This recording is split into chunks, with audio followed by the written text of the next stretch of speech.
Ngayong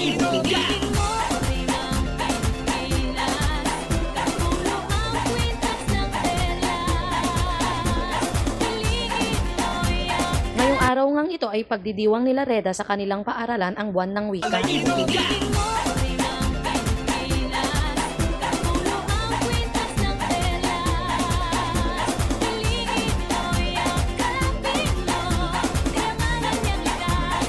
Andito na nga ang lahat at magsisimula na. Gusto ko din bumalik sa pagkabata. Tapos magko-costume-costume ka, ganun. Tapos rampa-rampa. Ang saya lang kasi ang daming pagpipilian. Merong ifugaw, igurot, barong, saya. Nakahanda na nga ang lahat para ipagdiwang ang buwan ng wika. Minsan, mas excited pa talaga tayong mga magulang kesa sa mga bata. Ano kaya kung kami na lang yung sumayaw-sayaw dyan at mag-costume-costume? Kami na lang din yung rarampa-rampa. Papanoorin kaya kami ng mga anak namin?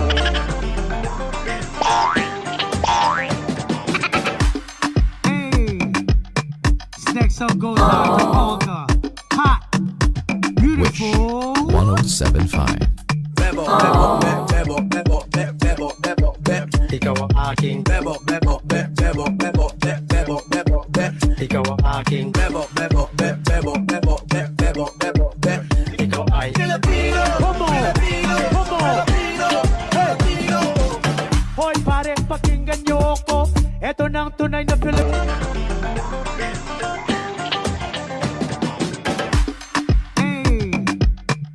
Next song goes out to Olga. Hot, beautiful. 1075. Bebo, bebo, bebo, bebo, bebo, bebo, bebo. Ikaw ang aking bebo, bebo, bebo, bebo, bebo, bebo, bebo. Ikaw ang aking bebo, bebo, bebo, bebo, bebo, bebo, bebo. Ikaw ay Filipino. O diba, tagapaypay ako sa anak ko, stage mom is real. Sobrang shy type nga si Reda, buti at napapayag naming rumampa-rampa. Sa sobrang kaba niya, nakalimutan niya talaga yung mga advice ko sa kanya.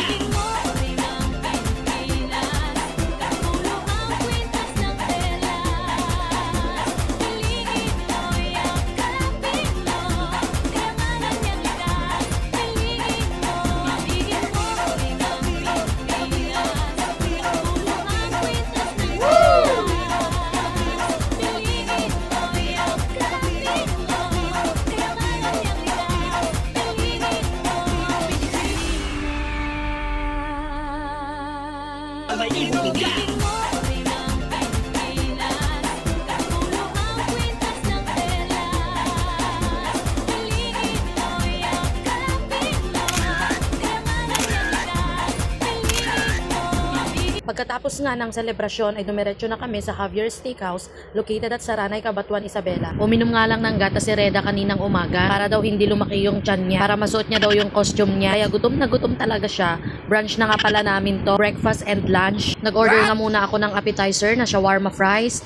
10/10, sobrang sarap talaga. Gustong gusto ko yung sauce nila, ang perfect. Syempre ako din, ipapakita ko din yung mukha ko, hindi na lang laging sila. Promise, na-enjoy ko talaga yung shawarma fries, ang sarap. Uminom na nga rin pala kami ng white wine. Charot lang po, tubig po yun. Ang cute lang kasi ng lalagyan. Ready na nga yung steak. Tignan mo naman si Reda ko. Oh, excited na excited. Gutom na gutom yarn. Ang sarap nga pala talaga ng gravy nila dito. 10/10 talaga. Sobrang sarap. Kaya nga ho kami ay sobrang tataba at talagang matakaw po kami. Kaya ho talaga naming umubos ng pagkain ng 10 tao. 3 lang po kaming kakain doon. Minsan hindi ko talaga alam ang salitang diet. Hindi ko talaga alam kung anong word yon. Ano ba kasi ibig sabihin ng diet? Pag may nakakaalam, sabihin nyo naman sa akin kung anong ibig sabihin. O, buti pa si Reda, sinusubuan talaga. Ako hindi. Ayoko na sa earth. Sa earth! Iinom na lang ako ng red wine. Wala namang sumusubo sa akin. Charis lang. Red iced tea po yan. Promise, na-enjoy po talaga namin ang breakfast and lunch namin dito. Ayun lang. Salamat! Kung tinapos mo nga ang video ito, mag-iwan ka naman ng bakas kung tagasan ka.